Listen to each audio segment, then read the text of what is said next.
এই বলো না আমাকে এই শাড়িটাতে কেমন লাগছে? হ্যাঁ, এই শাড়িটা না আমি কালকেই কিনেছি, 3,500 টাকা দাম নিয়েছে। রোজ রোজ এভাবে শাড়ি কিনে আমার টাকাগুলো ধ্বংস করো কেন বলো তো? টাকা ইনকাম করতে কত কষ্ট হয় তুমি জানো?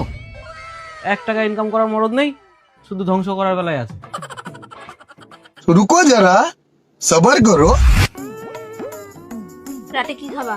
ঘুগনি রুটি 100, ডাল ভাত 150, মাংস ভাত 250, বিরিয়ানি 350।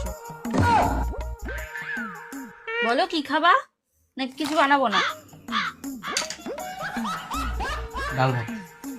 টাকা দাও আগে। এই দাঁড়াও দাঁড়াও দাঁড়াও, জুতো যেখানে ছিল রাখো রাখো, আগে 100 টাকা দাও, তারপর জুতো ছবে। কেন 100 টাকা দিয়ে চলে দেবো? 100 টাকা কিসের জন্য দেবে?